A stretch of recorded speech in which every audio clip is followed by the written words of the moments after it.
Hello everyone, আসসালামু আলাইকুম। আজকে আমি আপনাদের অনেক মজার একটি তালের পিঠা তৈরি করে দেখাবো। আর সেটা হচ্ছে কলা পাতায় তালের পিঠা। এটা বরিশাল অঞ্চলের খুবই জনপ্রিয় একটি পিঠা। এখন তালের সিজন, আর এই সময় তাল দিয়ে আপনারা অনেকে অনেক রকম পিঠা তৈরি করেন। কিন্তু আমার কাছে মনে হয় তাল দিয়ে যত রকম পিঠা হয় তার মধ্যে সবথেকে বেশি মজার হচ্ছে এই কলা পাতায় তালের পিঠা। আর এটা তৈরি করাও একদম সহজ। তো যারা আগে কখনো খাননি তারা তৈরি করে দেখতে পারেন। তো পিঠা তৈরির জন্য প্রথমে আমি একটা বলের ভিতরে নিয়ে নিলাম 2 কাপ চালের গুঁড়া। আর এটা হচ্ছে কাঁচা চালের গুঁড়া। আর এই পিঠায় কিন্তু কাঁচা চালের গুঁড়াটাই ব্যবহার করা হয়। তারপরে আমি এর ভিতরে দিলাম 1 কাপ তাল। আর তালটাও আমি এখানে কাঁচাই ব্যবহার করেছি। তবে তালটা এখানে কাঁচা অথবা রান্না করে রাখা যে কোনোটাই ব্যবহার করা যাবে। তারপরে দিলাম 1/2 কাপ চিনি। আর এখানে চিনির পরিবর্তে গুঁড়ো ব্যবহার করা যাবে। লবণ দিলাম স্বাদ মতো। আর নারিকেল কোড়া দিলাম 1/3 কাপ।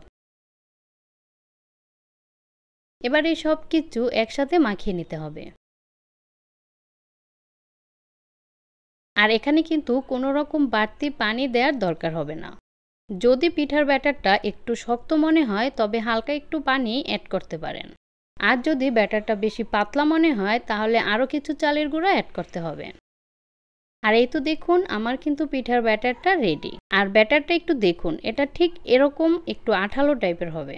এর থেকে বেশি পাতলা হয়ে গেলে কিন্তু পিঠাটা তৈরি করতে সমস্যা হবে। তাই সবথেকে বেশি ইম্পর্টেন্ট হচ্ছে আপনার ব্যাটারটা পারফেক্টভাবে তৈরি করা হয়েছে কিনা। আর এই তো এবার আমি এখানে নিলাম কিছু কলা পাতা। আর পাতাগুলো আমি এরকম ছোট ছোট করে ভাগ করে নিয়েছি। আর পাতাগুলো সুন্দর মতো ধুয়ে একটা কাপড় দিয়ে মুছে নিতে হবে। তারপরে একটা পাতা নিয়ে এই যে এখান থেকে কিছুটা ব্যাটার নিয়ে নিলাম। তারপর পাতার একটা সাইডে ব্যাটারটা দিয়ে হাত দিয়ে পাতলা করে রুটির মতো গোল শেপ দিয়ে দিতে হবে। আর দেখুন ব্যাটারটা যদি পাতলা অথবা বেশি শক্ত হয় তাহলে কিন্তু এই কাজটা করতে আপনাদের সমস্যা হবে। তাই ব্যাটারটা পারফেক্ট হওয়া বেশি ইম্পর্টেন্ট। তো এবার পাতার যেই বাড়তি অংশটা আছে এটা ভাঁজ দিয়ে এই পিঠাটা ঢেকে দিতে হবে। আর এই তো দেখুন আমি একটা পিঠা তৈরি করে নিলাম। তো আমি আপনাদের আরও একটা পিঠা তৈরি করে দেখাবো।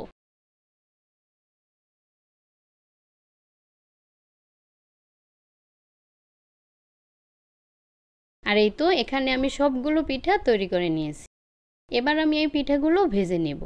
তো চুলায় একটা প্যান বসিয়ে দিলাম। তারপর প্যানটা ভালোভাবে গরম করে একটা পিঠা প্যানের ভিতরে দিয়ে দিলাম। এবার মিডিয়াম হাই হিটে পিঠাটা ভাজতে হবে। তো কিছু সময় অপেক্ষা করে পিঠাটা উল্টিয়ে দিতে হবে।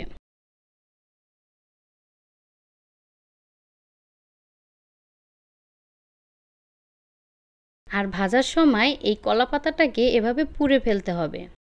তবেই কিন্তু পিঠার আসল মজা পাওয়া যাবে। আর এই জন্যই কিন্তু এই পিঠার আরও একটা নাম হচ্ছে তালের পাতা পোড়া পিঠা।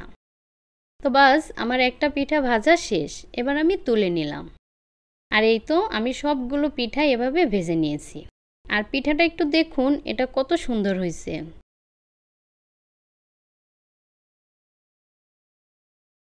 আর এই পিঠাটা খেতে যে কতটা মজার সেটা ট্রাই না করলে কিন্তু বুঝতে পারবেন না। তো আশা করি আমার এই পুরো ভিডিওটি আপনাদের ভালো লেগেছে। ভালো লাগলে অবশ্যই চ্যানেলটি সাবস্ক্রাইব করে দিবেন। আর যারা ফেসবুক থেকে দেখছেন তারা আমার পেজটি ফলো করে দিবেন। ভালো থাকবেন সবাই। আল্লাহ হাফেজ।